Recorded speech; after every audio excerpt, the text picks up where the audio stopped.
Assalamualaikum warahmatullahi wabarakatuh. Hello everyone, we are group 5 and these are our members. And today we are going to discuss about equivalent at word level. It is the meaning of single words and expression. And in this discussion, our scope are lexical meaning, problem at translating at word level, and also idiom and another figurative language. Okay everyone, my name is Iftinan Rose with ID number 19320073, and here I will explain about lexical meaning. So based on your dictionary, lexical meaning is defined as the meaning of a base or root word without considering any prefix or suffix which may attach. According to Cruz, there are four main types of meaning in words. The first is propositional meaning. Propositional meaning is a meaning that arises from the relation between the word and the object it refers to. For example, the word shirt and shock. Shirt means something to wear on the upper part of the body, while shock is piece of clothes worn on the foot. We cannot use shirt to refer to piece of clothes worn on the foot, and also we cannot use shock to refer to something to wear on the upper part of the body. This is the same as the second case, namely table and chair. The second is expressive meaning. It is a meaning that cannot be judged as true or false because it based on the speaker's feeling or attitude. In this case, someone may be do the same thing, for example, talkative or being fashy, but the expression of it is different. When someone is being fashy to express the dissatisfaction or annoyance about something, we call it as complaint. But when someone is fashy, to complain persistently and in a peevish or irritating way, we call this as wing. So when the speaker say don't complain, it means the speaker, without getting irritated, orders X to stop expressing their dissatisfaction. But when the speaker say don't wing, it means the speaker, with getting irritated, orders A to stop expressing their dissatisfactions. The third is presupposed meaning. It is a meaning that arises from co-occurrence restrictions. Here, we are provided with two types of restrictions. The first is selectional restrictions. It is the semantic restriction that a word imposes on the environment in which it occurs. For examples, the words studies, eat, drink only attach to animate thing. We cannot say table is studies or table eats or drinks or anything else. And it is the same as geometrical. Geometrical only attach to inanimate thing. We cannot say that she is geometrical. No, we cannot. The second is collocational restriction. This restriction is semantically arbitrary, which do not follow logically from the propositional meaning of a word. For example, the rules are broken. In this sentence, we use broken, not destroyed. And also, the teeth are brushed. In the sentence, we use brushed, not polished. The fourth is evoked meaning. Evoked meaning arises from dialect and register variation. The first is dialect. Dialect is a variety of language which has currency within a specific community of group of speakers. Dialect may be classified on one of the following bases. The first is geographical, like Scottish, American, and British. For example, the difference between the use of word lift and elevator. The second is temporal, which means words or structures used by members of different age groups within a community or words used at different periods in the history of language. For example, verily and really. The third is social, which means words and structures used by members of different social classes. For example, scent and perfume. Usually, the The word scent is used by royal family, while the word perfume usually used by middle class. The next is register. Register refers to the type of language which is selected as appropriate to the type of situation. There are three variables to determine register. The first is field of discourse. It is what is being discussed or explained. We can determine it by using two questions. The first is what is being spoken or written about, and then what is the goals. The second variable is tenor of discourse. It is the relation between participant or interpersonal meaning. We can determine it by using two questions, namely who is speaking to whom and what is relation between them. The last is mode of discourse or textual meaning. Is an abstract term for the role that the language is playing, that is essay, speech, lecture or instruction, and for its medium of transmission, that is spoken or written. Assalamualaikum warahmatullahi wabarakatuh. I'm Jessica Yunanda B. I would like to explain common problems of non-equivalence at word level and the strategies dealing with it. So first of all, I want to remind that I will give the examples of strategies at the end of the explanation at problem solving with the common problems. So coming to the problem equivalent at word level, the first is culture-specific concepts. The source language word may express a concept which is totally unknown in the target language. The concept in question may be abstract or concrete, that it may relate to a religious belief, a social custom, or even a type of food. Such concepts are often referred to as culture-specific. The second is the source language concept is not lexicalized in the target language. The source language word may express a concept which is known in the target culture but simply not lexicalized.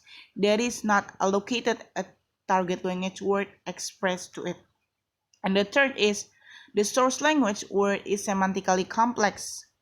The source language word may be semantically complex. This is a fairly common problem in translation.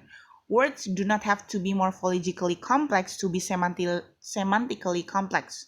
In other words, a single word which consists of a single morpheme can be sometimes expressing a more complex set of meanings than a whole sentence. Then the fourth is the source and the target languages make different distinction in meaning. The target language may make more or fewer distinction in meaning than the source language. What one language regards as an important distinction in meaning, another language may not perceive as relevant. Coming to the fifth, the target language lacks of superordinate. The target language may have specific words or hyponyms but no general words or superordinate to head the semantic fields. And the sixth is the target language lacks of specific term or hyponym. All languages tend to have general words like superordinates but lack specific ones or hyponyms. Since each language makes only those distinctions in meaning which seem relevant to its particular environment. The seven is differences in physical or interpersonal perspective. Physical perspective may be of more importance in one language than it is in another. Physical perspective has to do with where things or people in relation to one to another or to a place as expressed in pairs of words such as come or go, take or bring, arrival or depart, and so on. Coming to the eighth problems equivalent at word level is difference in form. So there is often no equivalent in the target language for a particular form in source text. Certain suffixes and prefixes which convey proportional and other types of meaning in English often have no direct equivalent in other languages.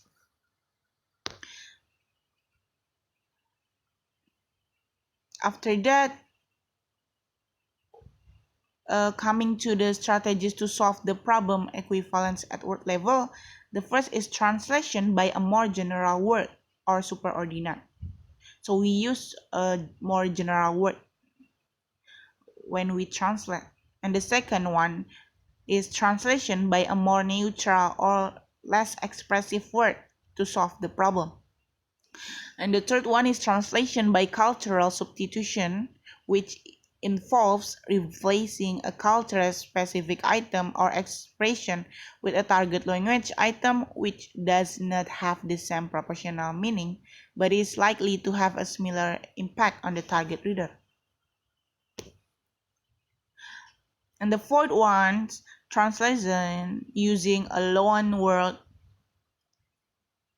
or loan words plus explanation. And the fifth is translation by paraphrase using a related word to solve the problem. And then coming to this sixth is translation by paraphrase using unrelated words. If the concept of expressed by the source item is not lexicalized at all in the target language, then the paraphrase strategy can still be used in some contexts. Coming to the seventh is translation by omission. This strategy may sound rather drastic, but in fact, it does no harm to omit translating a word or expression in some contexts. If the meaning conveyed by a particular item or expression is not vital enough to development of the text to justify distracting the reader with lengthy explanation, translator can and often do simply omit translating the word or expression in question. And the last is translation by illustration. This is useful option if the word which lacks of an equivalent in the target language refers to a physical entity which can be illustrated, particularly if there are restrictions on space and if the text has to remain short, concise, and to the point. Therefore, if the word which lacks an equivalent in the target language refers to a physical entity which can be illustrated using these strategies. Then after we explain about problems and strategies dealing with non-equivalence at word level, we then try to solve the problem using the examples. The first is cultural specific. We then take the word the 555 foot or 170 meter. The source target or language, the 555 foot marble faced obelisk mark the nation's heart. And the target language obelisk berpermukaan marmer setinggi 555 kaki atau 170 meter itu menandai jantung bangsa ini. So, it is proper for Western to say foot to describe the measure of altitude or length. The foot is still legally recognized as an alternative expression of length in Canada, officially defined as a unit derived from the metric meter and still commonly used in the United Kingdom. Although both have partially metricated their units of measurement, the foot is widely used outside the English-speaking country. In this phenomenon, the translator decided to translate it into 555 kaki and add explanation 170 meter, in which the measurement of length in meter sounds familiar in Indonesia. So coming to the second examples using problem solving, the source word is semantically complex problem. We use unloading platform words or in bahasa platform untuk menurunkan penumpang. Source target or source language almost there. The boy taught himself, craning his neck and looking up at the unloading platform.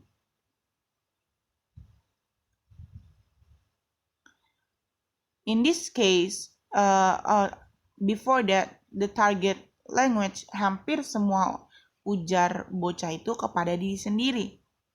Seraya menjulurkan leher dan mendongak memandangi platform untuk menurunkan penumpang. In this case, the source text word is semantically complex and the translator decides to translate unloading platform into platform untuk menurunkan penumpang. The strategy which is applied in translation by paraphrasing using a related word. Then coming to this third is the source and the target language make different distinction in meaning problem. So the source language is hello, hello. A sing-song British voice shouted from across the tarmac. Professor Langdon. So the target language, halo, halo, teriak sebuah suara merdu beraksen Inggris dari seberang aspal. Professor Langdon. So literally, voice means sounds made when speaking or singing. For example, she is lost her voice. For this case, the translator considers the addition of information of British in which there is a stress that the character is speaking British English. Cultural substitution is used as the strategy to make it appropriate translation. Therefore, he translates it into accent, which is not the literal meaning of voice.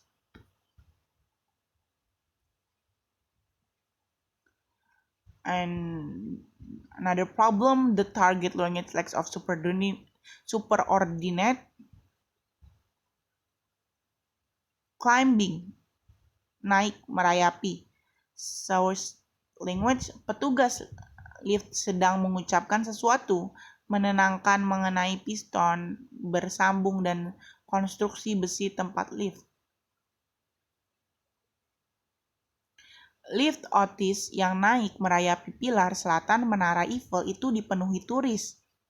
So we see that the translator decided to make his translation as natural as possible in Indonesia. He considered his understanding of Eiffel Tower that people can see Paris from above and people already know about it. Meaning that there is the same knowledge between the reader and the writer. The decision of the color quotient used is appropriate dealing with the lift. Here lift is subject which is climbing with the help of machine. If we translate it into memanjat, it is not acceptable because we use memanjat only for human and some animals.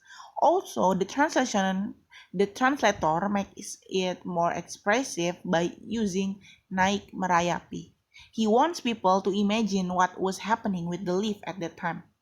So it can be said that it is the strategy of the translator to translate it into two phrases, naik merayap instead of naik. He tends to keep the natural meaning of climbing in the text, in which the author describes the lift is moving up slowly. Then if he only translates it merayap, it is less accurate. In fact, merayap can be down, up, right, or left. Then the next problem, the target language lacks of specific term. We then want to make an example using problem solving. The first, craning or menjulurkan. The source target almost there, the boy told himself, craning his neck and looking up at the unloading platform. So the target language, hampir sampai ujar bocah itu kepada diri sendiri, seraya menjulurkan leher dan mendongak memandangi platform untuk menurunkan penumpang. In my opinion, the translation of menjulurkan leher, fat craning, is not appropriate. In bahasa, menjulurkan is commonly expressed for tongue, menjulurkan atau menjulurkan lidah. Hence, we need more acceptable word to transfer the meaning of craning because of bahasa lacks of specific term, so the strategy used is paraphrased by using related words. The activity which is associated with stretching out one's neck in order to see something can be called mengulurkan leher in bahasa. And the next is differences in physical or interpersonal perspective problems. The example word is you atau kau. Source target or source language. You look pale, son. You should have stayed on the ground. The target language is, kau tampak pucat, nak. Seharusnya kau tetap di bawah. The kau in this dialogue is used as the consideration of poetic term. The poetic term of novel, and it is generally used as bound morpheme of engkau in bahasa Indonesia. Because of the social status between the speakers in daily conversation, kau sounds rude compared to kamu. In my view, kamu term is more acceptable for Indonesian. Kamu is considered a more familiar way of talking. It stands in the middle of formal and informal. Then the next is difference in form. We use unexpected or tak terduga word. Source language. The daydream about his late father, Langdon suspected had been stirred by this morning unexpected invitation from Langdon's longtime mentor, Peter Solomon. The target language. Langdon curiga agaknya melamunan tentang almarhum ayahnya dipicu oleh undangan tak terduga pagi ini dari mentor lamanya Peter Solomon. Then, to describe the minimal formal element of meaning in language as distinct from word, this may or may not contain several elements of meaning. Thus, an important difference between morpheme and words is that a morpheme cannot contain more than one element of meaning and cannot be further analyzed. The term of tak terduga is an accurate distinction for unexpected. Then coming to the next problem, the use of loan words in the source text. We use corporate jet words or jet korporasi in bahasa Indonesia. The source language is, he was sitting all alone in an enormous cabin of a Falcon 2000EX corporate jet as it bounced its way through turbulence. The target language then is, dia sedang duduk sendirian di kabin luas jet korporasi Falcon 2000EX yang berguncang-guncang melewati turbulensi. So, in my view, it does not need to keep the loan word in the translation when we have the original word in bahasa. Corporate can be translated into perusahaan, which is more acceptable and understandable for the target reader. Assalamualaikum warahmatullahi wabarakatuh. My name is Umi Choiriyah. My student number is 19320097, and I am going to continue the presentation. Idiom and other figurative language. What is figurative language? Figurative language refers to the use of words in a way that deviates from the conventional order and meaning in order to convey a complicated meaning. So basically, figurative language is saying a thing but means another thing. There are about 8 kinds of figurative language. First, idiom. Idiom is a group of words in fixed order that have particular meaning that is different from the meaning of each word. So if the words in idiom is being separated, it will be different meaning. For examples, face the music. Face the music means to face the consequences of doing something. Second, metaphor. Metaphor is saying one thing is another thing. Example, Mrs. Cha is a snake. Here, Mrs. Cha is being compared to a snake. Third, simile. Saying one thing is like another thing. Usually uses like or as to compare two things. Examples, life is sweet as honey. Then personification. Personification is when you talk about an inanimate object as it for living things. For example, the angry sky roared and threw lightning around. Hyperbole. Hyperbole is an exaggeration used to make a point or to create a certain effect. For example, I'm so hungry I can eat a zebra, 2 courses, and still have a room for dinner. This is an exaggeration. Nobody can eat a zebra and 2 courses and even have room for dessert. Understatement. Understatement is saying a thing is less than it is generally to be humorous. For example, when you have a long scratch but you just say, it is only a scratch. Then analogy. Analogy is a comparison of two things that is more detailed than a simile or metaphor. So it is just like simile or metaphor, but what it makes different is because the details, the explanation after the comparison. Life is a box of chocolate. Here is the comparison. You never know what you are gonna get. Here is the explanation. Irony. Irony is saying one thing but meaning something very different, usually the opposite. For example, when you have a lot of excitement to do, to finish, but suddenly there are a big problems to face. Then you say, wow, a perfect timing. Here, when you say, wow, a perfect timing, it's called irony. Alright, I am Syifa Amelia and my student number is 193200 and 55. In upcoming 7 minutes, I would like to explain more about translating idiom.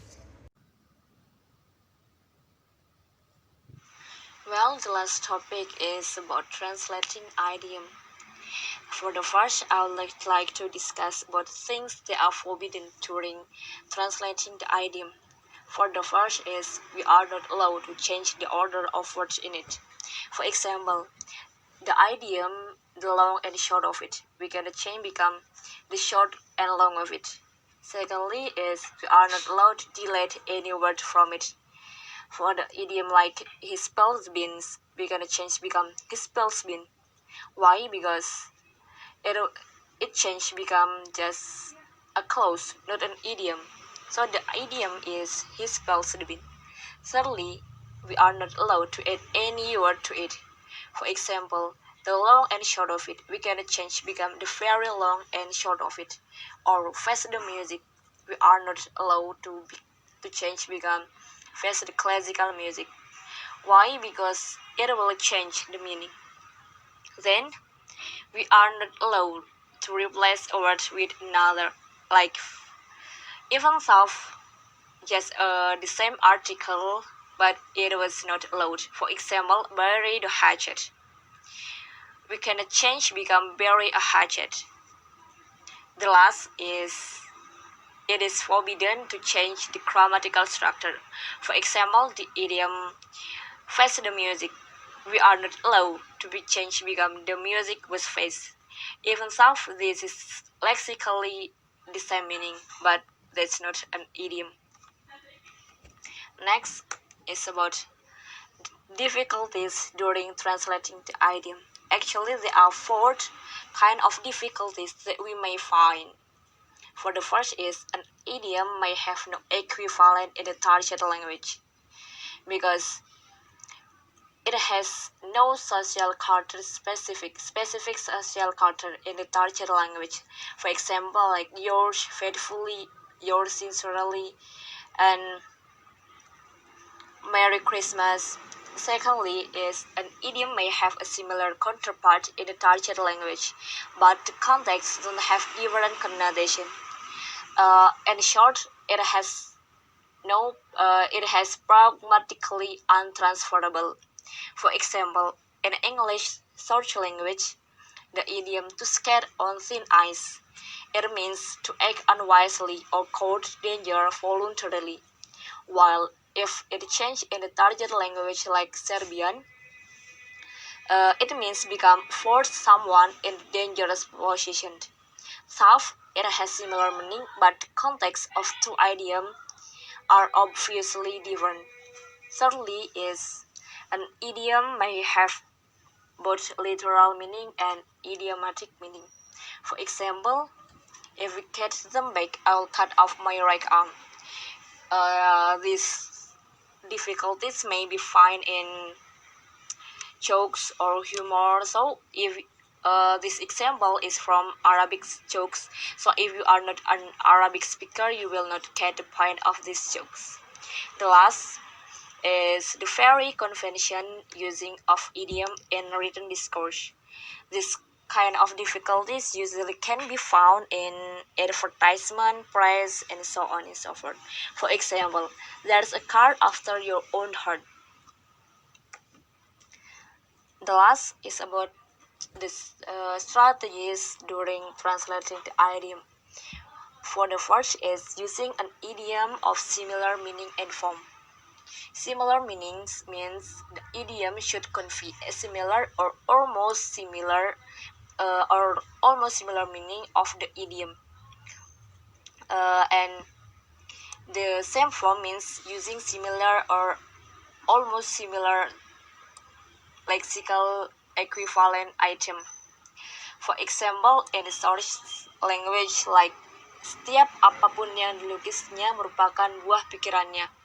This buah pikiran is Indonesian idiom.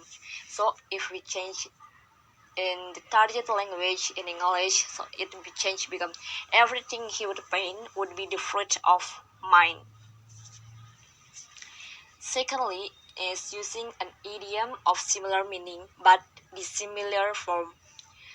This strategy includes using an idiom in a target language that is similar in meaning but lexically is different. For example, in the search language, pasar gelap. So in the target language, it change become black market. If we change lexically same, the pasar gelap will change become dark market. Thirdly is translation by paraphrase. For example, I'm so sorry. Translation by paraphrase is signed by different stylistic preference of target language and search language. Also, it is convey the paraphrase not explain the individual meaning of idiom. For example, in search language Indonesian, inilah justru saripati ajaran almarhum gurunya itu.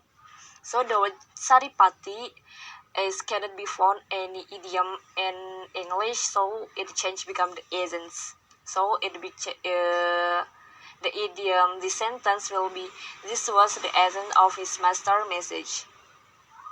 The last is translation by omission. We know that idioms sometimes be omitted altogether in the target language because it has no match in the target language. So also this idiom cannot be paraphrased or have no any stylistic reason. So for example, the search language, selesai mandi dan berpakaian, dia lari ke jalan raya dan berhenti di kaki 5 untuk menentukan arah tempuhnya. In the target language become after washing and dressing, he ran out on the road and stood there deciding in which direction to go. We know the Indonesian idiom kaki lima specifically refers to pet or for pedestrian, but it cannot be found any word which related to this in English. So the kaki lima is omitted altogether.